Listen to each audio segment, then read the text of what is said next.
Given the projected revenues and grants against the projected expenditure, the fiscal deficit for the financial year 2021-22 budget is projected at Kenyan shilling 929.7 billion, equivalent to 7.5% of GDP.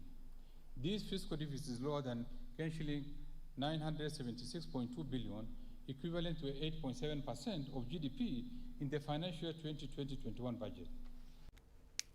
Absolutely. 1 year on, again, the budget has been read by the same Cabinet Secretary, Ukur Yatani, for the same government in a similar health pandemic. But the figures are completely different. A whopping historic budget of 3.66 trillion shillings.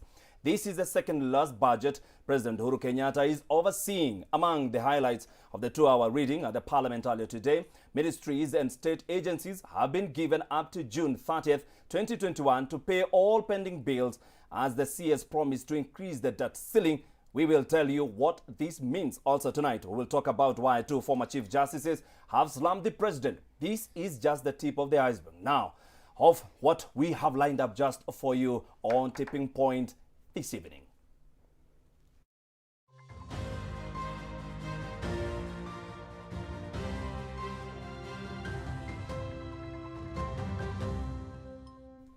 Welcome to the show. On this special show, we are focusing on the 2021-2022 financial year budget.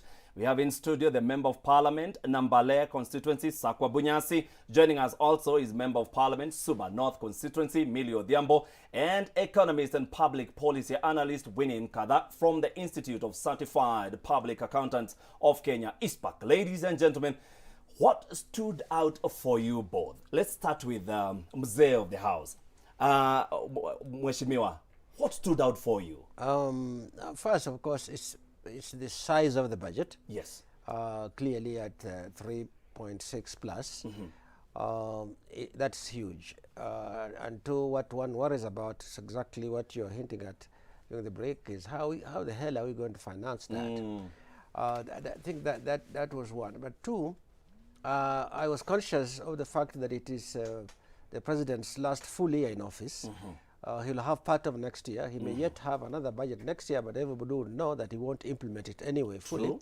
So this is the last full year. Yes. A year that should be able to culminate in sort of completing and his agenda for flagship projects and so on. Yes. So I was keenly waiting to hear what it is that the CS is saying that will deal with the agenda for projects, and what is going to be saying in financing the 3.7, I would say, if I round it up. True. And remember, these are going in figures. These figures translate into a budget deficit of $1 trillion. Let's say 950 something is about $1 trillion. And remember, all these are estimates, and unfortunately, the estimates costs don't turn out to be lower, they could turn out to be higher.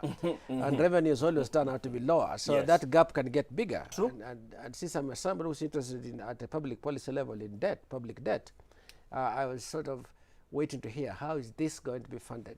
Thank you. And he didn't mention what he might do, but we'll discuss that. We'll discuss that in the show. Yeah. Winnie, what stood out for you in this big budget? Thank you so much, Frederick. First of all, I'll start by thanking you, the team here. And for me, what stood out is, there's a proposal to come up with a national tax policy framework. I believe that one is going to provide predictability, in how our revenues are going to be raised. It's going to provide, some sort of, just how the government just can't wake up and, say they're introducing this kind of tax. So I think that's a good thing that, came out.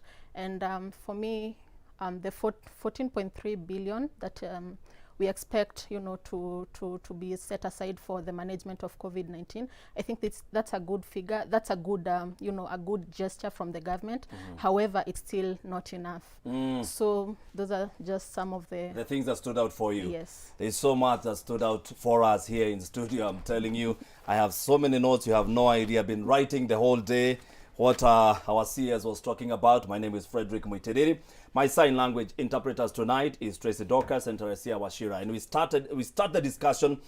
We are talking about the biggest, the hugest, if there's a word like so, 3.66 trillion shillings. Like you're saying, rounding off 3.7 trillion. What does this mean for the common man? What does it mean? When you're looking at that figure, when you hear that figure, what comes to mind? I think for the average person, they have a feeling that indeed this government truly wants to grow this economy. They are putting in a lot of money. They will see the size on the expenditure side because not all people think in terms of the two sides of that coin. They will feel that indeed the president is serious. Look at how big a size of budget they are doing. And as you'll see when we get, I'm sure later, sorry, we have not seen it yet, but the previous years are an example. Kenya likes to boast that their budget is bigger than the rest of East Africa combined. And therefore, it's like in a race, you think in terms, in athletics, we are used to being ahead. Yes. So here we are also ahead. That will be full of praise. Yes. I think it's only going to be the keen observer or the informed observer or both that might then begin to say, hey, yes, but that's just one side of it. Let's see what the other side looks like. Yeah, it's big. How do we manage it? Yeah, how do we manage? So, but that usually, if there was a sequence, that might come the following day. The first day reaction will be, wow, look at how big. What a big. We are now a middle-income country. Look at the size of our budget and so on. Yeah, and so I think it is. It would not of necessity be a challenge just because it's big. It's possible that there could be ways of funding it. Yes. But talking specifically about Kenya, 3.66, we all have a feeling that many people have a feeling that it's going to be a tall order to fund it easily. Yeah, easily. Winnie, let me just engage you. For a common mwananchi, are we going to feel the heat of our taxes very soon with this kind of a budget? Definitely, Frederick. We are going to feel it. And as it is, word on the street is that for every 100 shilling that will be collected as revenue, 66 shillings will be spent on public debt repayment. And where we are going to get that money is by taxing the common mwananchi. That's why we are seeing, the ordinary bread going up. The price might go up depending on how the finance bill, 2021 is adopted by Parliament and eventually gets signed by the President. And also we are looking at the exemption of some of the commodities. I would want to imagine the government wants to fight COVID, to manage COVID, and also to just revamp the economy back again. But then when they exempt the medicaments, the breathing equipments, what does that mean really? It means that the input VAT cannot be reclaimed back. So I would prefer it to be zero rated, but as it is right now, the finance bill, just provides for an exemption. So, we're going to feel that hitch, we're going to feel that impact. 100 shillings that you have in your pocket, 66 of that 100 shillings is not yours. It is not yours. So what stood out for you in the 2021-2022 financial year budget? What stood out for you in the 2021-2022 financial year budget? SMS us on 111 444 111. That again is on 111 444 111. Talk to me via our Twitter. That is at Fred Muitediri, at Switch TV Kenya. And we're waiting for Millie Odhiambo to just join us. So she'll be joining us in a short while. Let's now get to the meat of it. We are talking about a deficit, Honorable Sakwa. We are talking about a deficit of 929 billion shillings. How will we go about getting that money? The grants, I look at the other year, were less than 100 billion. How are we going to get this money? The grants will be quite small. If they were 100 plus, we'll still be up 800 billion. And remember, as I said, these are going in estimates. And going in estimates, you tend to perhaps you underestimate what that gap is. Last year, the gap was 8.7. Yes. And there was quite a bit of criticism that's 8.7 is the size of the deficit as divided by GDP. It was 8.7% last year. Now, CS is saying it's 7.5. I think that in the discussions with the IMF, there must have been agreement that that budget deficit will be coming down. I can't remember right now to what number it was, but it had to be less than the last year one. Yes. Otherwise, we'll be going the wrong direction. True. Okay. So the 7.5, I think that's what he said it is now, is the going in number. I can assure you that with the revenue shortfalls, that gap is going to widen. The 366 will not come down. It doesn't usually come down. It's the budget. It will stay there. But the revenue assumptions are the issue. And the revenue assumptions this year were that the tax revenue, the regular taxation we pay, will realize 1.776, let's say 1.8 if you round it up.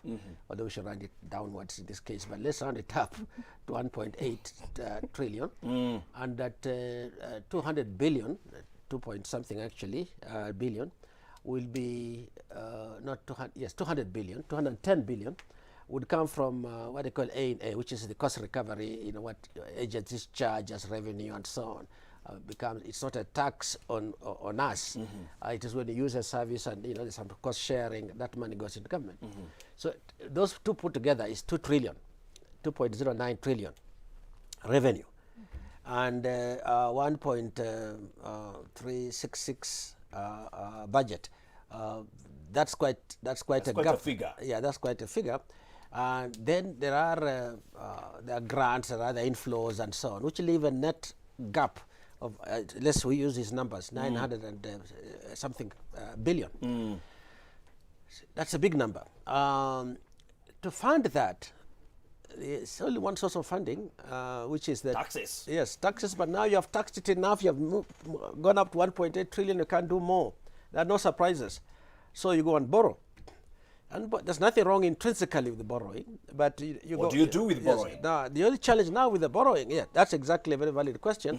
The other challenge is what my colleague has just raised. If I allow me just worry not.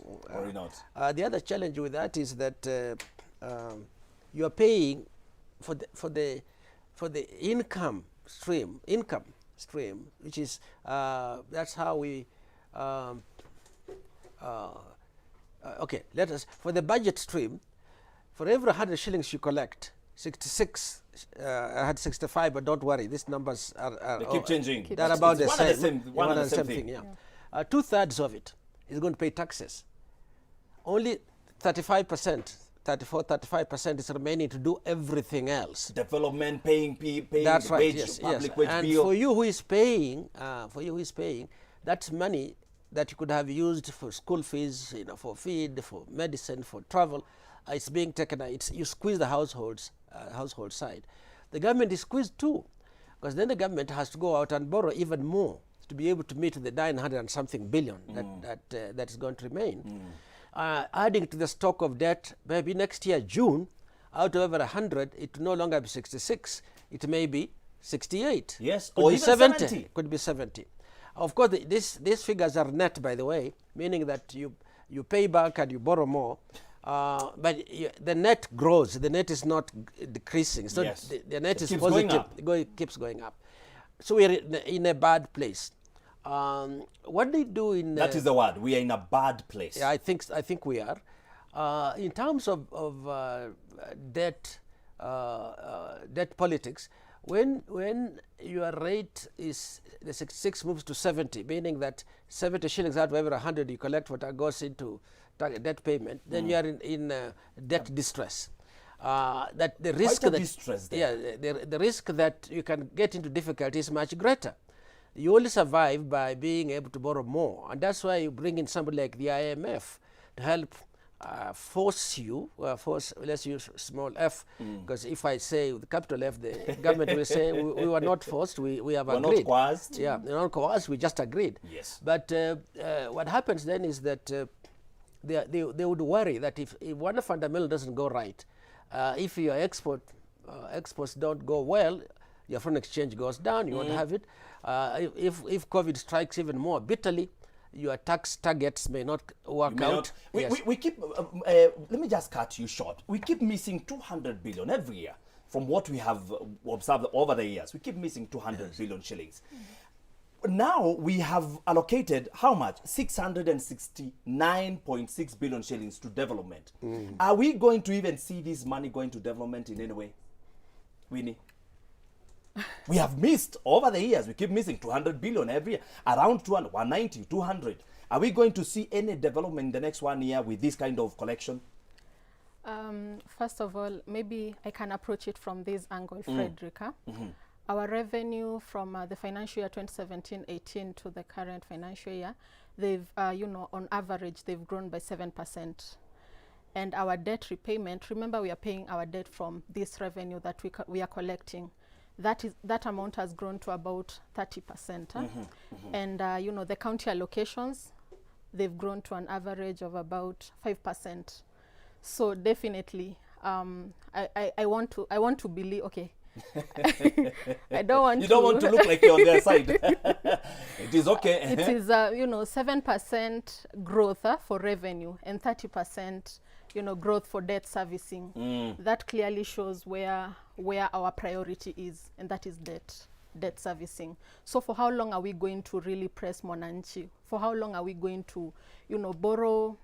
And my colleague has mentioned it, the IMF and the bilateral lenders. That is what the CS has said. The money is going to come from majorly IMF, the multilateral lenders and the bilateral lenders. I want to commend that. That's a good move. Moving away from the Euro bonds. Because of the Chinese loans. The Chinese loans, because of the terms, unfavorable terms. The average time to maturity, it's for them it's a short period, and it this it one just is forces at least us some longevity. Yes. So before we go that, you've mentioned on counties, and this is what Amason Kingi, the governor, had to say about the budget and counties. Ule mgao umeongezwa, lakini umeongezwa kwa sababu kuna pesa ambazo zilikuwa ni zije kama grants, lakini sasa haziji kama grants, zimewekwa katika ule mgao wa pamoja.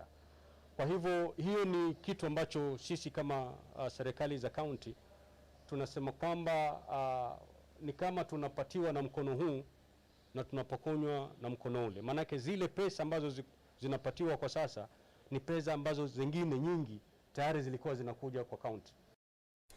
Let me come back to you, Mheshimiwa. So we've given counties, this is what Waziri said, a total of 409 billion. Lakini Amason Kingi anasema wananyaganywa pesa. Nyinyi ndio mnastahili kuwapa pesa mkiwa pamoja na seneti.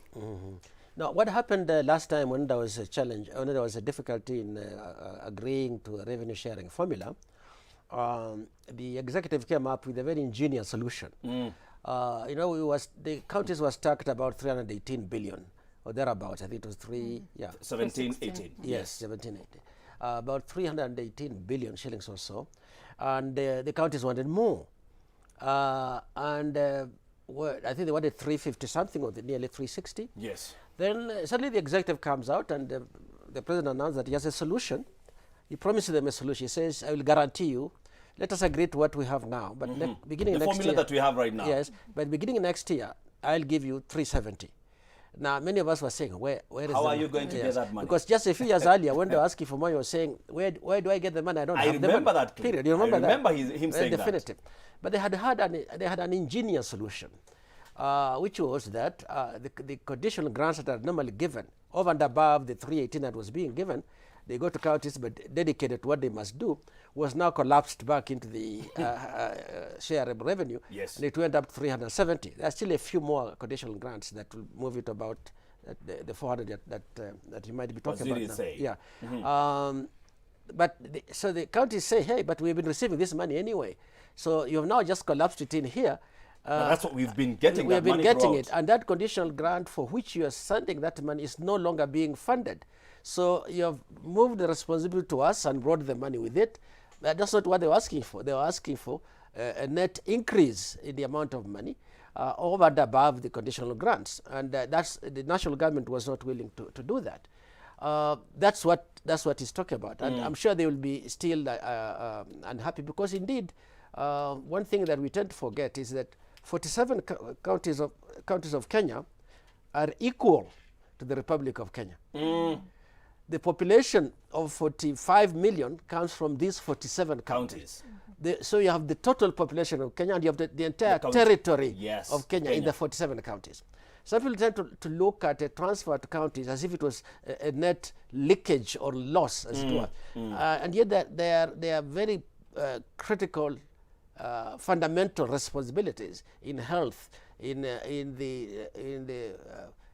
water supply, in agriculture, and so on. Many things that are really core to what we want to do, and around which the policy components are also built on. When government talks policy, we are going to increase our exports, for example. We have improved water supply to households. They are talking about what counties are going to do. They are a very critical role. But I think there is a challenge there, and that we can discuss when different shares, a big topic by itself, that whereas we are quibbling on these transfers to counties, if you look at what remains with national government functions, they have been growing. They've been growing quite substantially in health, in education, in all this. Of course, education, free primary education and all that. But let's say in agriculture and in health and so on. So the underlying frustration is that, hey, we are doing fundamental functions, complete the devolution process, move the money to the grassroots, to the counties, don't hold it at the headquarters, and so on.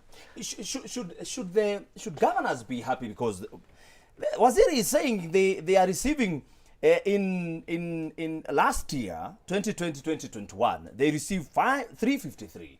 Now Waziri is saying 409. Shouldn't they be happy? But the governor doesn't look very happy about it. I think I'll pass that. That is more political. No, but I think the thing is that how the numbers are counted is the issue. Yes.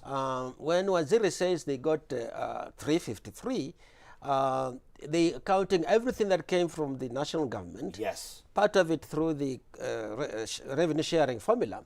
The other part being areas that are not devolved, they are only perhaps, delegated or decentralized, that government would pay for. And so government says the net flows to your counties is X amount of money. But for the counties, it's what they control that's within their mandate. The rest is really being done by the national government. And that they're not counting. It's not devolved. It's still under the control of national government. What the counties are looking for, and it's also, there is an argument for it though, is to say, trust us, let us do all of the things that need to be done within our territory here, except for, say, national government responsibilities. The old provincial administration is still there, and a few things like those that sometimes you wonder whether they should, but they're still there. Money that should be given to counties. Counties to run, the counties have got village administrators, ward administrators. They could probably have run some of those functions. True. But now there's duplication right to the village. These ones are village admin, the other ones are village elder and an assistant chief and so on. There are areas of duplication. And then there are a few other things not related to it. So in a way, depending on what numbers you look at, the numbers might look the same. But for what they can control, for the mandate they feel they have got, it's going to be the 370 if they get that much. Hold that thought, because I'm being told that we have Milly Odhiambo. Milly, karibu sana. I don't know if you can hear me. Can you hear me?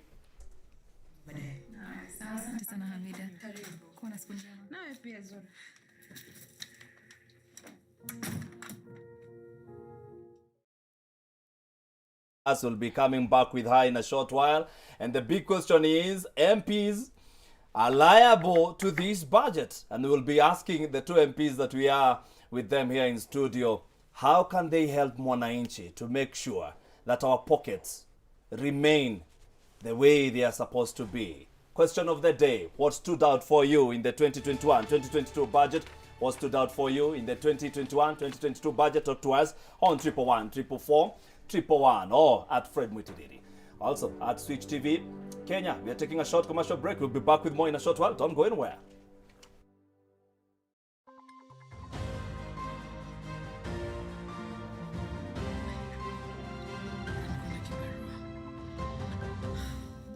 Okay. What you do is just follow the instructions.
right, and welcome back to Tipping Point. I'm asking you what stood out for you in the 2021-2022 financial year.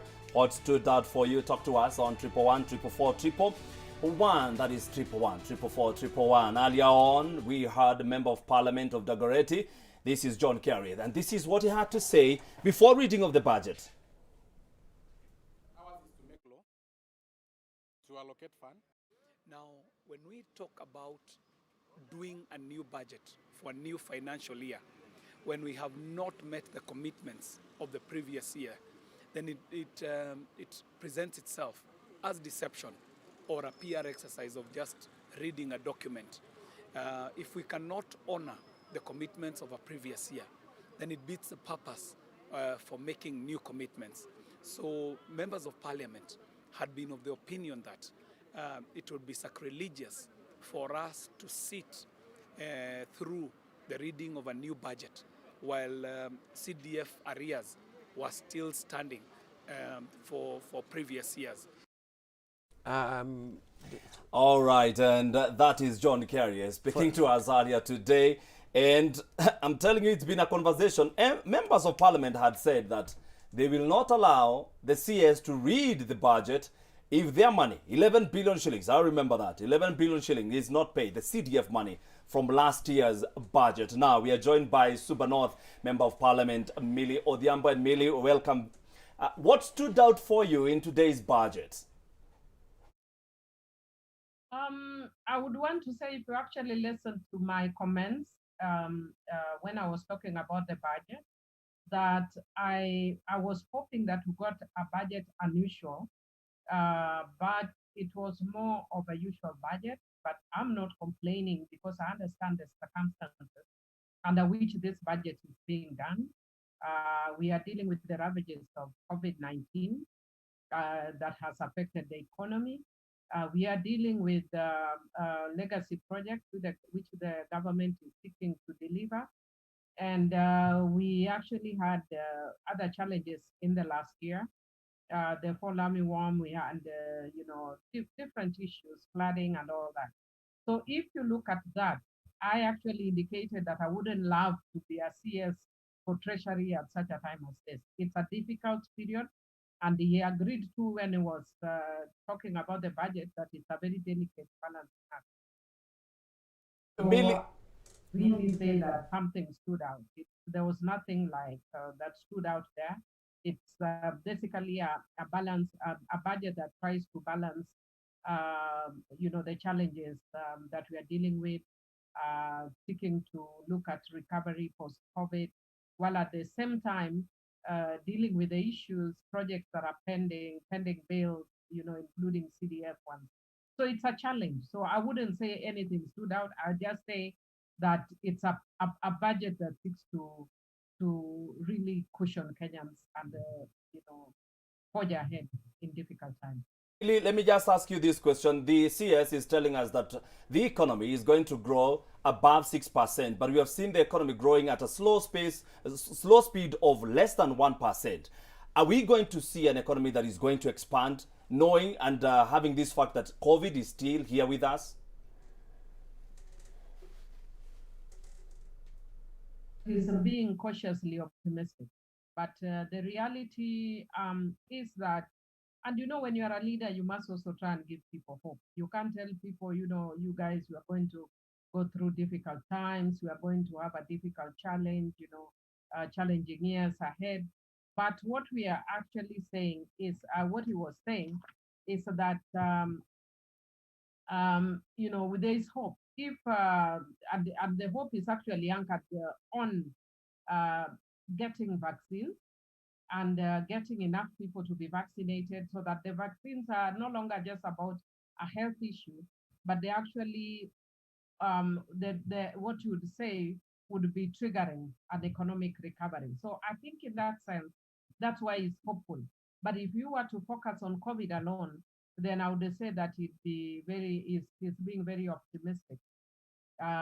Because especially now we are being told there may be a fourth wave, as we are speaking now in my own constituency in Homa Bay County. COVID seems to have just hit. I think because we are very far-flung, it took a while for it to hit. So it's actually just hitting those areas now.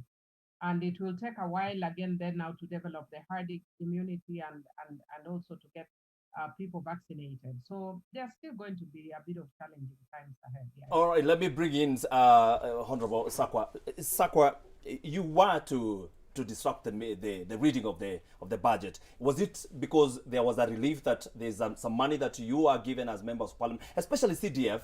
There are pending bills that were supposed to be paid, and one of them is the 11 billion.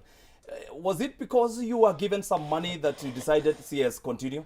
Now, remember, the arrears we're talking about are for the year 2019-2020. Yes. And we should remember that although this CDF is managed by MPs in constituencies, it's not MPs' money by any measure of imagination. By law, we are supporting most of the education requirements. We do the infrastructure in schools.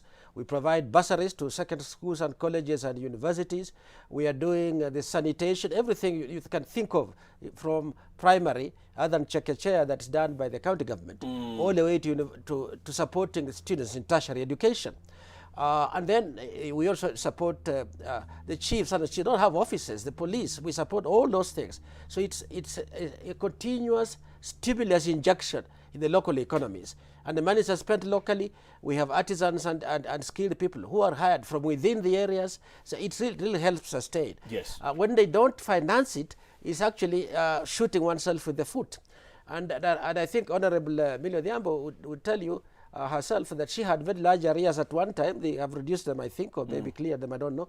But for us to have gone from into near another year with the arrears from the previous year is probably not a clever way of doing it, and especially this time of even of COVID. With the reduced incomes of families, the demand on bursaries is going to be much bigger.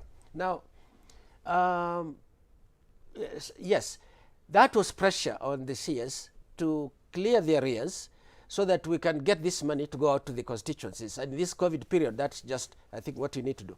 But even as we speak, the disbursements on this year's CDF has been extremely slow. I think most constituencies are at about 50% disbursement. They are going to perhaps move up to 60 or 70. We're going to end up with arrears going to the following year and so on. But that means... And you might leave office with still arrears. We might leave office. And remember, we have 100% transition. Schools are expanding the infrastructure. Central government has very little money. In my constituency, if I may give us an example, out of the 60 primary schools or so, probably 2 or 3 received about a classroom each. Of my 25 secondary schools, about 3 of them received about $1 million, $1.5 million each. Whereas I am spending on school infrastructure an aggregate of about 38 million shillings from my CDF kitty. So if CDF is not brought, then it means that infrastructure is not going to be there. Government is not meeting its goals of 100% transition. Now you get the CBC that's coming in with different challenges, seating arrangements. Very costly. Yes, and cost. So there are many things there. This is an essential fund. It's not subject to any kind of bureaucratic processes. If I give my own example very quickly, I do a pre-qualification of tenderers, mostly from the constituency, but broadly perhaps from the county. Yes. And we give these bids out in a competitive way to those builders, and they are hiring people, apart from the actual services, goods and services and structures being delivered. So it's a very essential area for the CS to have. From that, there's a question I had asked a Member of Parliament of Suba North, Millie Odhiambo. And the growth of the economy, do you, from your institution, ISPAC, do you feel that the projection that the CS is giving us is we can be able to achieve it? Is it possible to achieve it this year, looking at where we are at right now, at 1%? Fred, to be honest, that's an overambitious estimation. And I think, the Ministry of National Treasury and Planning, they should come up with, some sort of way to project this growth, for example, in revenue, in the economy at large, and also the expenditure that they want to actually, they plan to expend in the country. So I think it's an overambitious plan, I don't know how it's going to be achieved. I'm trying to really think where, about it. Where do you think will be this time next year? Wow. This time next year, I'm looking at a situation where COVID... 3 points, 4 points. COVID is here to stay. They told us it's going to be here for 5 years. At least 5 years. So let's say less than 3. Less than 3. Yes. This is what Sankok, the nominated member of parliament, had to say about what the Honorable Sakwa Bunyasi was talking about pending bills. Ours is to make law, to allocate fund. Judiciary is to interpret the law that we have made. But then executive is to implement the funds that we have allocated. So they are the investors. They are the ones who have not been investing wisely. Whether it is the Kibaki government, whether it is the Jubilee government, as far as we are in this system of governance, then it is the executive that have not been investing wisely. And you can even see how the priority in terms of stall project. And I think it's high time we say, clear pending bills kwanza, any other project mpya isimame. Ile project yote imeanzishwa, Mitiani House, Sanga Railway, kila kitu imalizwe kwanza. And Millie, let me just engage you for a moment there. The Honorable there is saying that any other project, we've seen so many projects that have come on board. You've seen the president starting Gauge Rail all the way to Nanyuki, another one to Kisumu, and they're saying stop them and clear what is there first. The president has 1 year remaining, and there's so many projects on board. Do you think he'll be able to do them? And some of the money that is owed is to UMPs. Do you think he'll be able to achieve that? Well, it's by law that we must clear pending bills first. That whenever you do a budget, the first charge is pending bills. And as a member of the budget committee, what we have done is we have prioritized pending bills. But because of the nature of pending bills, some of them are actually now becoming almost recurrent in nature. You cannot then say with certainty that we can clear pending bills. For some of them which are capital investment, then you could say that, we could clear portions of them. But the challenge that we've raised even as a committee, as a budget committee, is that we do not know for most of the projects that are ongoing at what level they are. So the Treasury must inform Parliament the level of completion of most of those projects. Are they at 20%, 80%, or 90%? Without that kind of information, it is very difficult to say within 1 year that they will be completed or not. And I would say really realistically, some of them will not be completed, and some of them will be moved to other years. And I think that's why you are seeing members of Parliament are very keen that the pending bills, which are especially the NGCDF, be cleared. And I want to agree with Honorable Bunyasi when he said that my constituency was one of the ones that was very heavily affected. When I came in, I found a huge bill that had remained, and it's been carried over every time you're almost clearing it.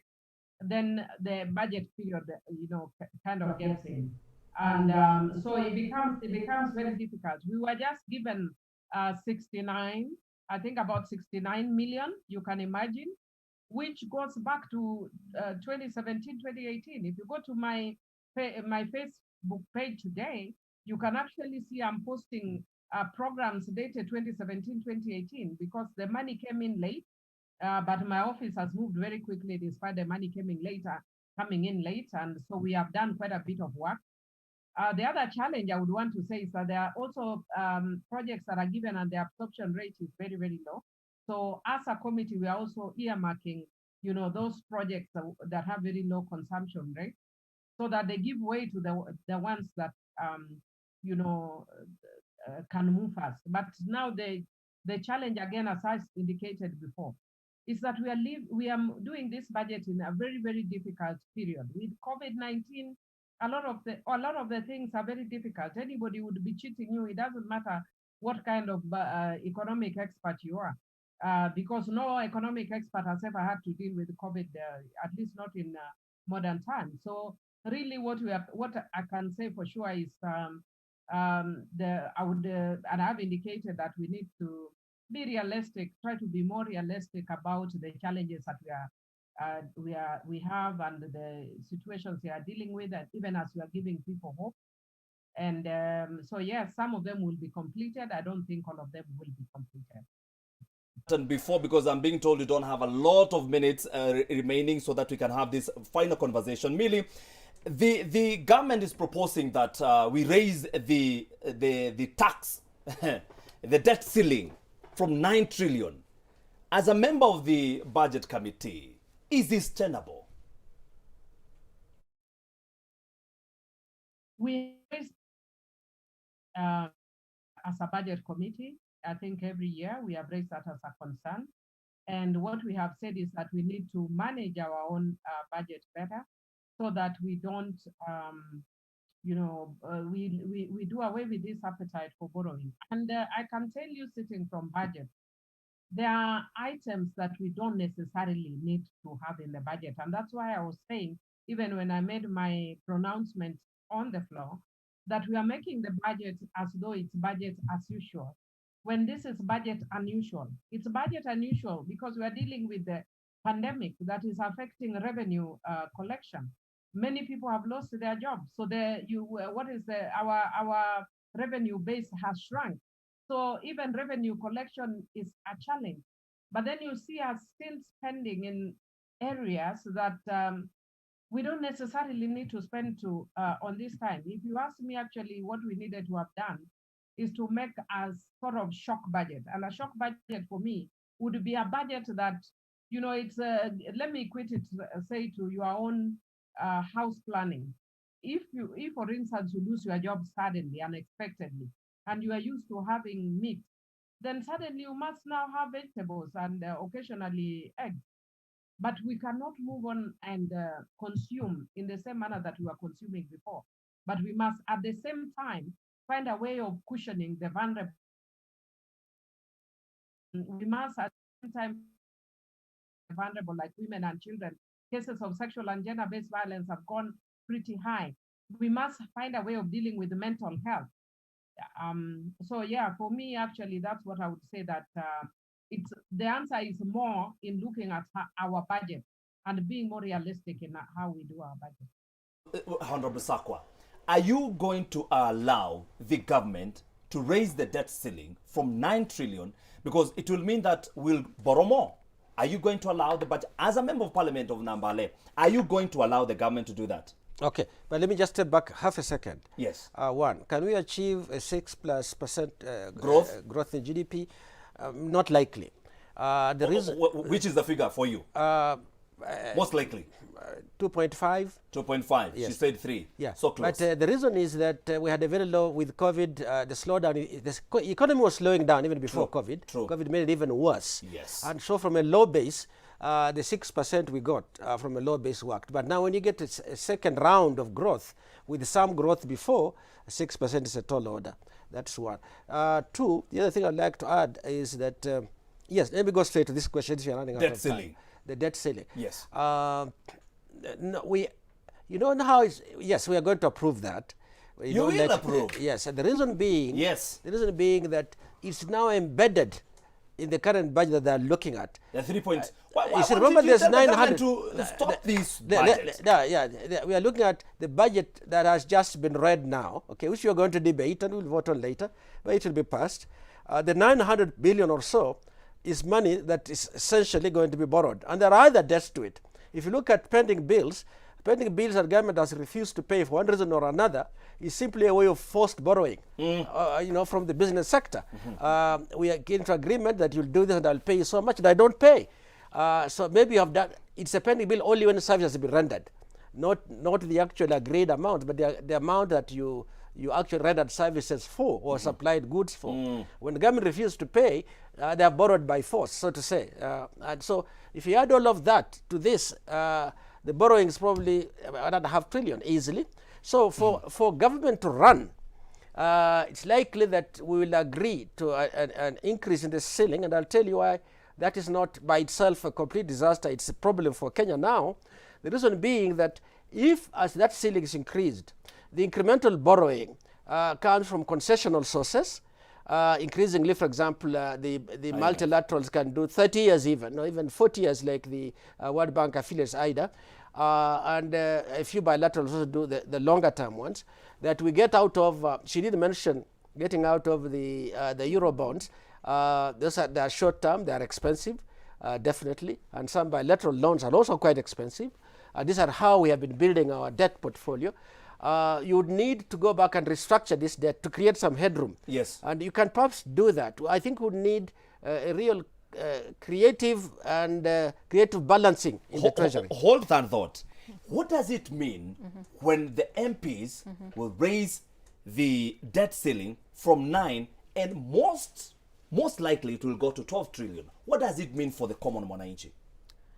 Fred, to be honest, I think it's a necessary evil, if I can say that. Currently, we are Sakwa looking... is happy about that. we are looking We at... talk about that, I'll tell you why I'm not so happy, but let's... Yes. We are looking at, currently the figures stand at about 7.3 trillion as of March, that is. So 7.3 trillion of 9 trillion is about 80%. So we are going to surpass that. The head, the 9 trillion, we are going to hit it.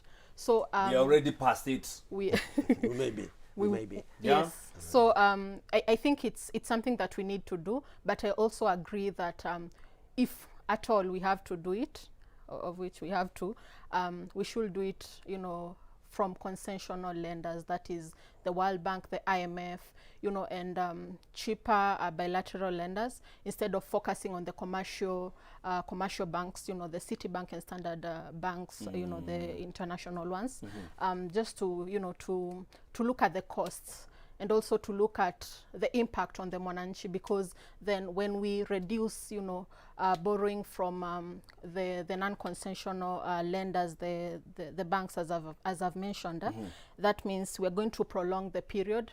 And by prolonging the period, we are going to allow mwananchi to contribute. We are going to allow for return on investment of that loan to actually repay itself. So I think that's what I would, want the government to look at. Millie, is this a necessary evil that we have to? Now we don't have a choice? Well, if you listen to me, I've been more or less saying that this government has actually faced very difficult challenges, and not just this government. I think it's governments the world over, because dealing with COVID-19, I don't think there's any other thing that we have dealt with that has ground everything to a halt. Tourism is at a halt. Service sector is at a halt.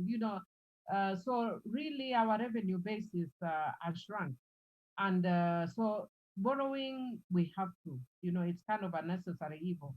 But I would want to go back again to what I'm saying. I sit in the budget committee. We look at that budget. And I think we must be realistic about our budgeting. It should not be budgeting as usual. We must budget unusually. And that therefore means, of course, I do understand that this government, they are looking at up to next year, and their promises they gave the country. So on the one hand, the president is seeking to fulfill his promises. Yet at the same time, we are facing the challenges of COVID, and which has also overstretched our health sector. If you listen to the CS when he was talking about the health sector, there's a lot of money that is going also into vaccines, and that is going into other areas in the health sector, just to help us cope with the issue of COVID-19. And so balancing that is very, very difficult. So I think even us as Kenyans, we need to understand that it is not a situation that is unique to Kenya. It is a situation that is global. Every country is facing this. Thank you so very much, Millie Odhiambo. That is Member of Parliament, Suba North. We heard Sakwa Bunyasi from Nambale, the MP. Nambale, of course, we had Winnie Nkadha from East Park. Thank you so very much for allowing yourselves to come here. A long day it was. We thank you so very much for availing yourselves. From myself, Frederick Muitiriri, we had so much to discuss, but we didn't have enough time. And Tracy Dorcas and Tracy Washira, who are sign language interpreters, from us is a good night. Okay, I'm being told this is a political quote. Okay, thank you, Director. Sustainable development is the pathway to the future we want for all. It offers a framework to generate economic growth, achieve social justice, exercise environmental stewardship, and strengthen governance, by Ban Ki-moon. All right, for myself, it's a good night.